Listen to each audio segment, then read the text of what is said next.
And to introduce our speaker today, today we have Rev Kotoku Ray Crivello, and his Zen studies began in his late teens as a temple resident at the New York Zendo Shobo-ji in the Rinzai tradition under Soen Nakagawa Roshi. In 1976, Kotoku relocated to San Francisco, where he lived and practiced at San Francisco Zen Center and Tassajara Zen Mountain Center. Following periods of formal monastic training in America and in Japan, he received Dharma transmission with Gengo Akiba Roshi in 2012.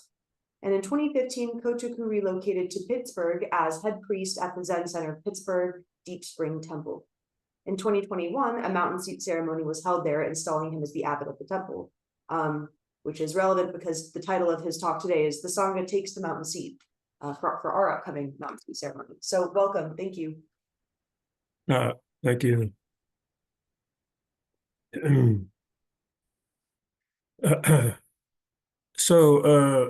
Good morning, and congratulations on this time.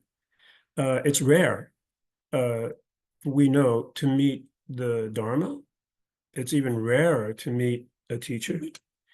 And by my own experience, at least, to meet an esteemed teacher is rare, meaning that the teacher that we meet, our master, is not a matter of incense offering or bowing or nimbutsu or these kinds of things. We do it as in a matter of appreciation. But our master, our teacher, represents who we are, which are disciples of Buddha, or in simply, human beings who want to do the best for themselves and others. This bodhisattva spirit is what we learn from a teacher. And before I talk about the mountain seat ceremony itself, I want to explain why I think it's not a ceremony for an individual. It's a Sangha ceremony. There can be no mountain seat ceremony unless we take our own mountain seat first. And under your cushion is your mountain seat. There is nothing higher than this seat. Buddha, recognized the simple fact of human life, that we are often overwhelmed by greed, by anger, by self-delusion. These are present in our life, but if they overwhelm us, if these overwhelm other people, then our life is difficult, unnecessarily filled with suffering. It's the nature of our human life is not easy to begin with. So we don't want to make it more difficult by creating conditions that are unfavorable for our own human development. And we can't do that if we don't connect ourselves to others. In the Sandokai, we say, the mind of the great sage of India is intimately transmitted from west to east, while human faculties are sharp, although the way, the practice, the Dharma has no northern or southern ancestors. The way is originally like, this means that this mind of the great sage of India, intimately transmitted, is human beings, you and I, teacher and student and teacher. This is the mind of the great sage of India. It's not a history lesson. It's our own life. And how we do that, as we just said, it starts with generosity. Generosity is the entrance to the Dharma. When we come to the Zendo and we take care of our cushion, this is appreciation for those who came before. When we clean, this is appreciation for those attendants who took care of the Zendo before us. That's our connection. It's not for ourselves alone. When we gather donations, this is the respect for the teachers that came before. This is what we want to give our our future. So there are these aspects that lead up to what we call a teacher, right? I'll read it from the classic pure standards for the Zen monastery, and it'll give us an understanding, I think, of what Sanghas are about and help understand the mountain seat ceremony is a ceremony for ourselves. So this is from the classic Song Dynasty collection. Your esteemed teacher, Keijo, knows this. We studied it. One thing I wanted to say before I start, you know, you're not only mountain seat, but you're almost 20 years now, and your lineage is Katagiri Roshi lineage. Right? Deep Spring Temple is also from Katagiri Roshi lineage, not my personal lineage, but Katagiri Roshi. His disciples started Zen Center Pittsburgh. And I met Katagiri Roshi before I met my own teacher in 1979, maybe. Something like that. We're in a hotel room and we're traveling, so it's a funny place for us to be. And I always knew him. My experience with him was that he was very democratic and welcoming, understanding. And he had a kind of joy of practice. This is Dana in action. This is how he brought us all into practice. So we have a connection in that way. And I honor that tradition at Deep Spring Temple. The temple lineage is Katagiri Roshi and his disciples and so on are recognized in that temple, not just my own lineage. That's very important for us to do. Practice didn't just drop out of the sky. So to serve food, there are those who serve food. We become servers when there's a need to serve food. Right? When we time to clean, we have leaders that help us understand how to clean. We do this so that we can maintain our Zazen mind through the activities of Sangha. Right? To gather beneficial alms, if you will, beneficial conditions for the Sangha. This is also a role that we play so that others don't have to do it. We protect the Sangha from the cold. We provide heat. Someone comes to the Zendo and they can sit comfortably. This is Dana. This is the way bodhisattvas work. It shouldn't take too much effort to do this kind of work. Right? So that we can bathe and wash and take care of ourselves, we have attendants for that. Right? In general society, this is how societies have harmony and balance. To provide medicine for the Sangha, there's called a doshu. Their job is to simply provide medicine, make sure we have enough to do. We don't have the luxury of a great giant monastery, so we all do these roles ourselves. Right? To invite someone to teach. This is an important part of our activity as teachers ourselves. When we invite someone to teach, we appreciate the teaching. Appreciating the teaching is another important way to break down a false notion of self and other, which is what Dana is really all about. And, we welcome donors. We don't ask them where they came from, we welcome them. We take care of separate writings, we write documents. This is how the mind of the great sage of India is intimately transmitted. We manage expenses. Managing expenses is not something outside practice. We manage our own lives. We take care of our families. This is none other than entrance into the Dharma. We make offerings ourselves. When we bow, we offer incense. We chant the name of Buddha. This is not just, because we are told to do so. It's our offering. It's how we offer our teaching to others. We demonstrate what it is to be a person who practices for the sake of all beings and ourselves, obviously.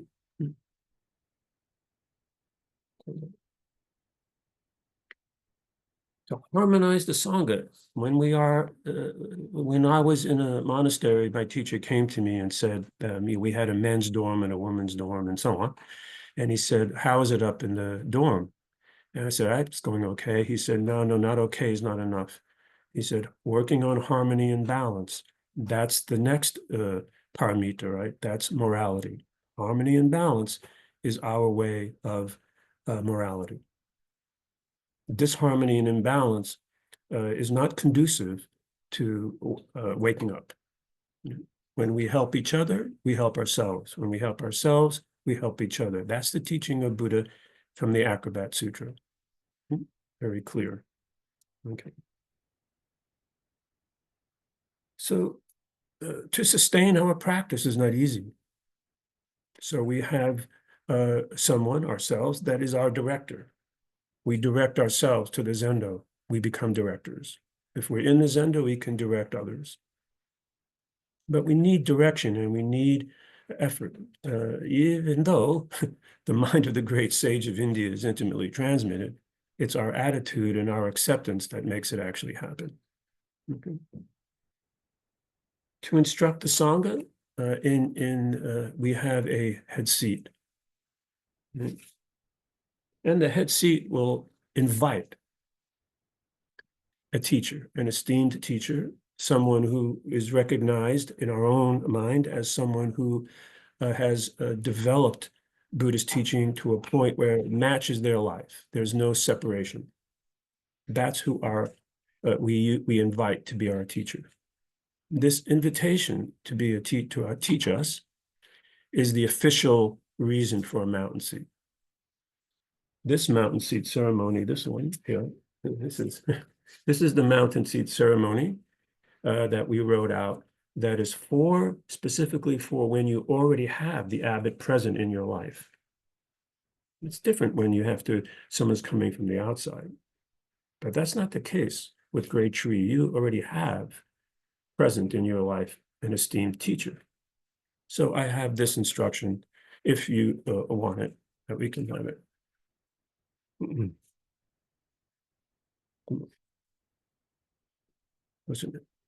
So Buddha, when he was asked, what will sustain this practice over time? He said, the teaching, of course, the teacher, of course, but what will sustain this practice over time for generations is the Sangha, the community of people who the rubber hits the road. Our bottom is on the cushion. Our mind, as it is present. History is important. Our future is important. But right now, this practice is where it unfolds. It is extremely rare to find the Dharma. It's rarer still to have it manifested in our life. If those two things occur, then it's most beneficial to have a teacher. Not someone who masters us, but someone who embodies the practice. If you find such a person, then in yourself, of course, is important, then this kind of appreciation, how we appreciate that, is very important. Breaking down a false notion of self and other is what we want to do. Harmony and balance is how we want to express that. Mountain seat ceremony is not a ceremony for an individual. It's only with a Sangha could it be one, and only with a Sangha recognizing their deep connection with practice does a mountain seat ceremony occur. I think for my mountain seat ceremony, I remember, I have very little to do with it. The Sangha says, this is what we want to have. We want to build our Sangha so that the abbot means that we also have priests, we also have attendants. We have a Sangha that understands the roles to play, because it will make it easier for us to sit unencumbered by so many details, so many things we have to think about.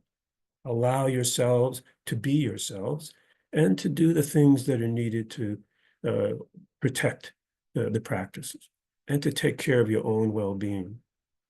Your Sangha is all in the midst of a difficult hurricane relief. Is that right? Still the case.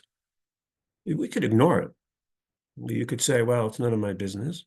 I'm just going to go along and practice. But that's not a bodhisattva's mindset.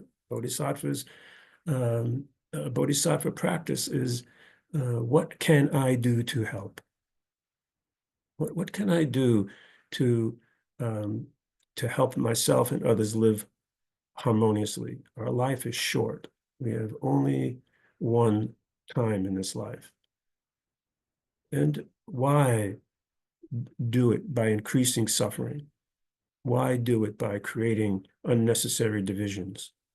The divisions that we create in Zen are for the benefit of the entire community. So we have a head monk, a tenzo, we clean, we do soji. When we approach our cushion, we bow. We bow to the cushion. It's just cotton and kapok, you know. But it is the seat of practitioners that came before us. And if we're careful, practitioners can come after us, and the Dharma continues. It's not a matter of religion or philosophy. It's our health and well-being, and also mental health that we are cultivating. And we're given these tools to do so. Can't do it by ourselves very easily. I know this. I tried. I sat many years by myself. It's fine. But if we are lucky enough to have people to sit with, to practice with, we should be grateful for that at the very least. And clearly your Sangha is, clearly. So you are a very important group of people in America right now. Yeah, very important group of people to cultivating a practice that is rare. So we should have some joy about that.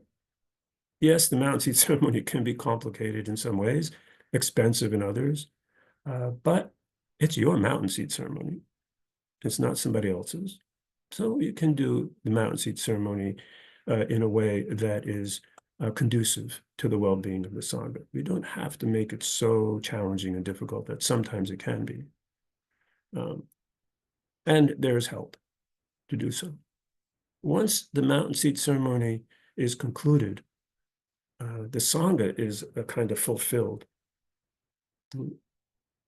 And there should be no reason why this should be done as a kind of force. You know, it's nobody is. This is not from the outside. Just the convenience of a past way of conducting, so that we ourselves can adjust to it.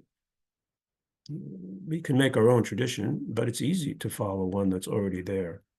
Adjusting to our own way of seeing things, adjusting to our own attitudes. So,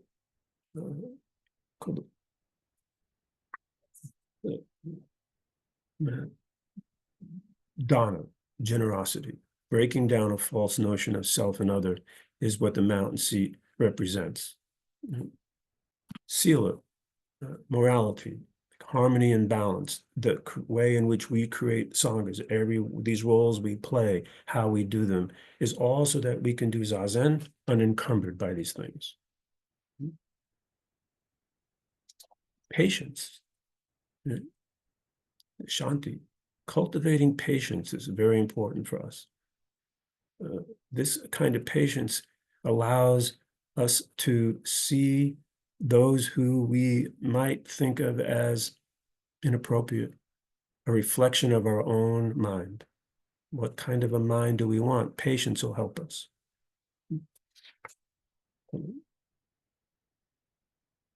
Tolerance, forbearance. This is what is very important, not only for our own zazen. When we sit zazen, if we don't have patience, tolerance, forbearance, every little idea that comes into our heads will disturb us. Every bit of discomfort in our body might cause us to want to stop. That would be a shame if that happened. So we practice this in our own sanghas. And it is hard. Sometimes it's very difficult, even preparing for a mounting ceremony, that we will get tired. It's practicing. It's a long path, and we practice with our own lives. So this is energy. Give ourselves, help each other develop the energy to support each other. If we just went off to our own corners, it would not be the same vitality. And of course, we know the dana paramita, the perfection of meditation, the perfection of mindfulness, insight. If we put these practices in play before and after we sit, if we move around our societies with the mindset that Buddha encouraged us to, that is taking the mountain seat. That is the ultimate place to sit. And the best example we have of that, physical example, is the person that we've chosen to be our teacher. We choose our teachers, and we choose the teaching, and it becomes part of our life. And the theater piece we call the mountain seat ceremony, like any good theater, will transport us, help us see something we can't see in our normal way of doing things. But it's your mountain seat, your ceremony. So it's not a Japanese thing or a Chinese thing or something that Soto Zen does. It is the combination of factors that make a picture of how our practice unfolds.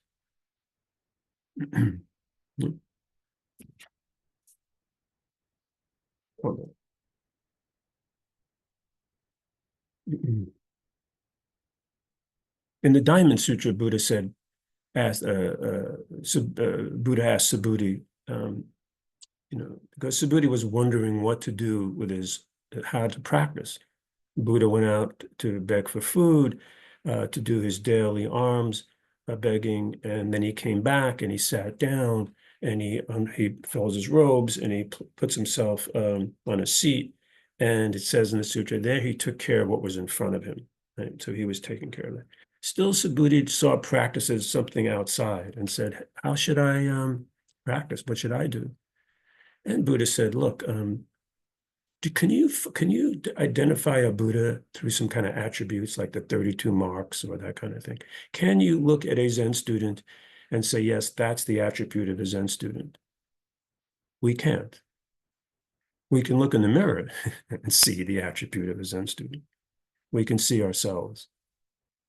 Sometimes that reflection is not what we'd like to see, but there it is. So he said to Subhuti, no, you cannot see this practice by an attribute. You see it by the result of your actions. Mindfulness, insight, compassion. If he thought that greed was good, he would have said so. Oh, you people are too generous. You must be much more greedy. That's not what he said. Harmony and balance, awakening, enlightenment, if you will, are not abstract ideas or philosophy or something that looks like something, or looks like a teacher or looks like Buddhism. But practicing together, if we're careful and we know how human beings can best work together for the benefit of themselves and others, the Sangha is one of the best examples of that. We're lucky to have found the teaching. I've been practicing, I could say, for, I don't know, 60 years or something, but that's not exactly the truth. I haven't been practicing for 60 years. I've been living. I've been identifying. I've been breathing. This is a human practice. And what we try to do in Soto Zen is find those activities that are conducive to a harmonious, balanced life. Sangha can accomplish that. Not easy, but possible. So we simply say, take care of your body and mind, the fruits of many lives, and it is gone in a blink. So make the most of the opportunity offered you, the seat that somebody put there before you came, put it down for somebody else who will come after you. There are many good practices in the world. We simply have one of them. If you choose this way, do so wholeheartedly, meaning your own body and mind is what defines practice. You have an esteemed teacher. This is not just a title, it's truly an esteemed teacher. So use this opportunity to for the sake of yourself and others. The mountain seed ceremony is the pivotal time when a Sangha matures. Now we are ready to appreciate, to show our appreciation for practice and have that appreciation fold back into our lives. Always for the new people coming, the next generation. If it were only for ourselves, we wouldn't need this Sangha. But you already know that. Great True One's Temple, I think, is very, very much aware of that. Now we just have to keep putting it into action. Life is full of difficulties, and I don't think that's going to change anytime soon. So this practice that we have is critical. Bodhisattva practice is it's a light. It's a light in a dark room. We make that light happen, and then we hand it to the next person.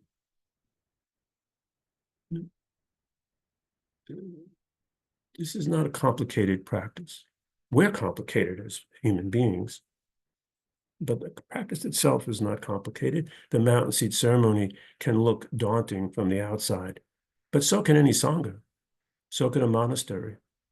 From the outside, it looks quite different from the inside.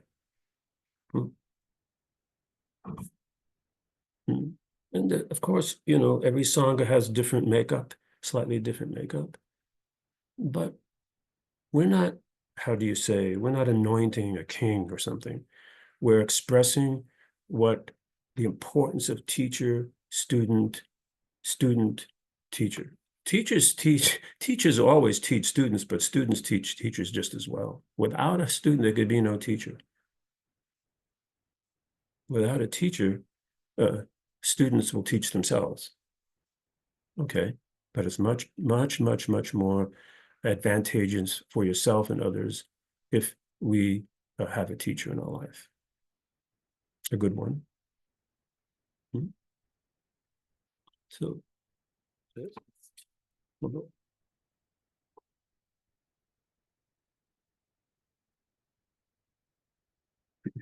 practice Zazen. That's the actual mountain seat. Express it in your daily life by taking care of the details, yourself and others.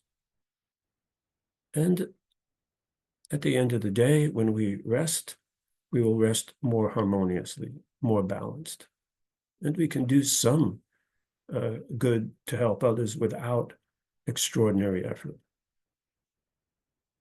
We are already, we're all disciples of Buddha.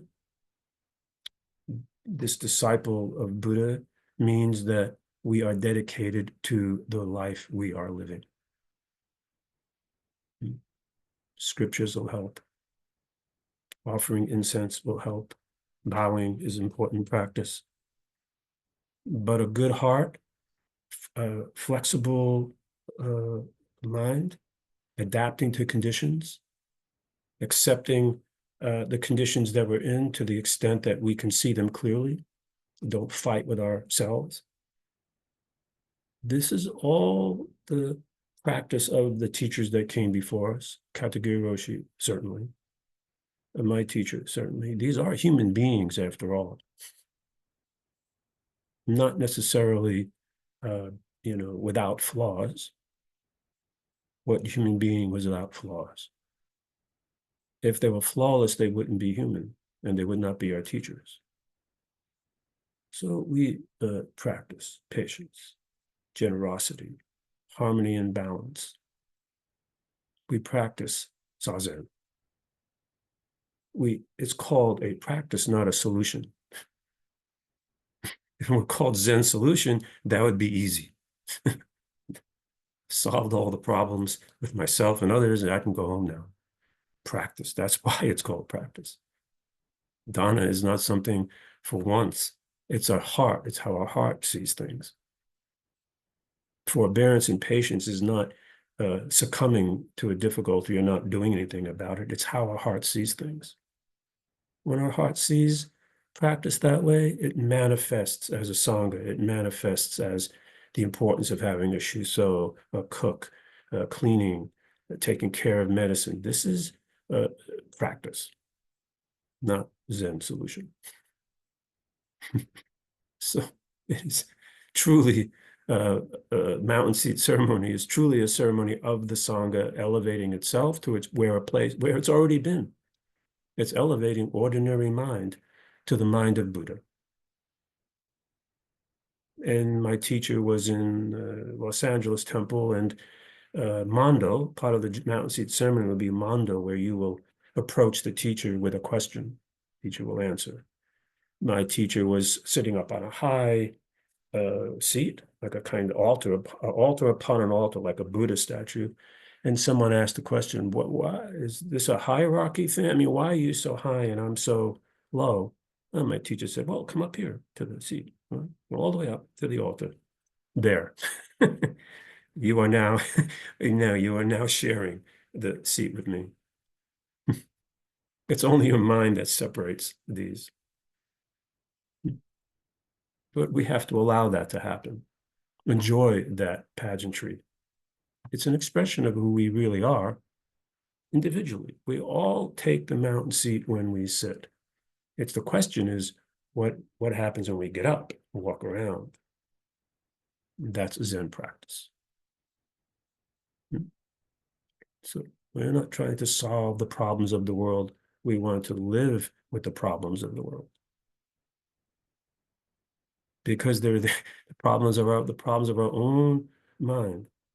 How best can we live together and with others to express Buddha's teaching and for our benefit of ourselves? If we don't practice, at least for the benefit of ourselves, how are we going to practice for the benefit of others? We cannot save someone from drowning if we don't know how to swim.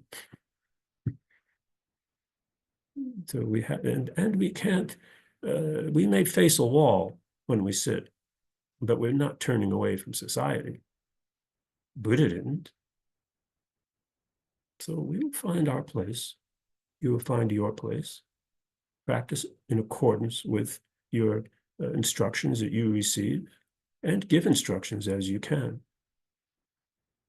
This is a matter of high and low. This is a matter of human life helping itself.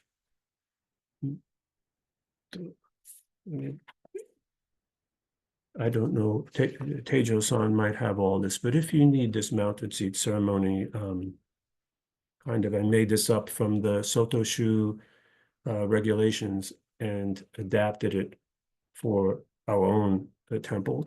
And it's the version of the mountain seat ceremony that is for a Sangha that already has an abbot present. In other words, they're not coming from the outside. They're not somebody else's lineage. That's a slightly different way of looking at it. So I can, if you don't have this, I can do that.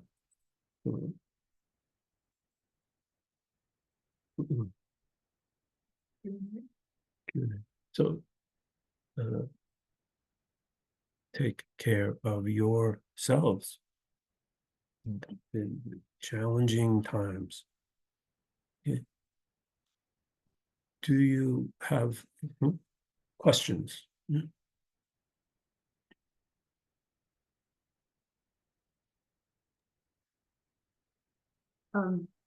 Thank you, Kotoku. I think I will ask you for the document that you have on the mountain seat. I think that would be helpful for us as we plan.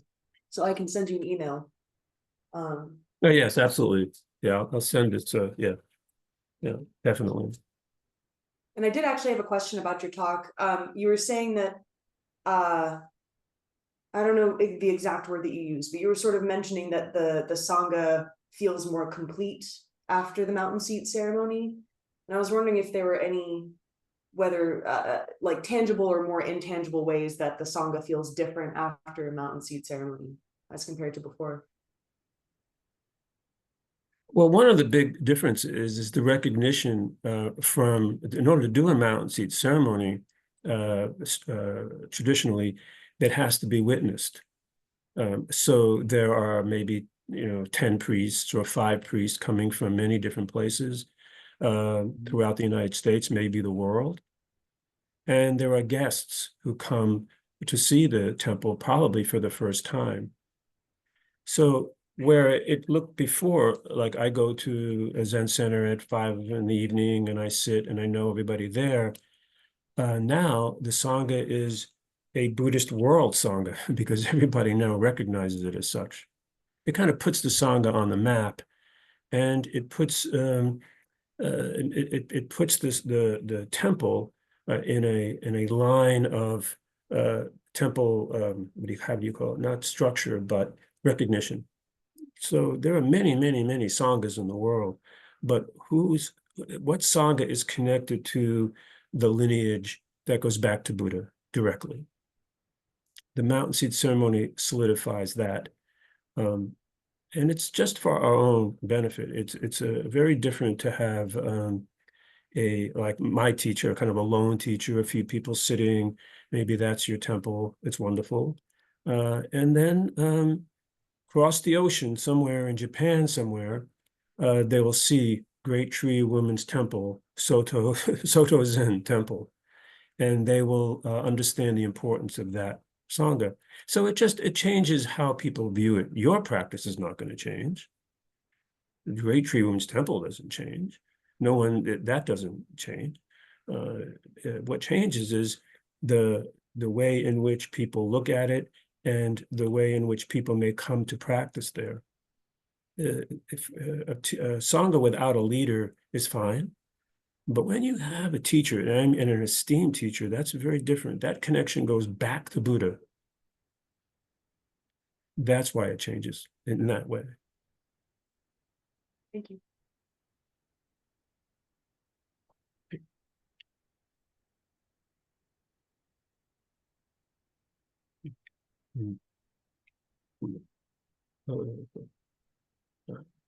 And also Tejo-san knows this, of course, but you do not need to feel, and if you do, certainly let Tejo know, I mean, that this is somehow you're alone in this, or it's up to you, or there's one thing I say to people when they're doing ceremonies is you cannot make a mistake in your own ceremony.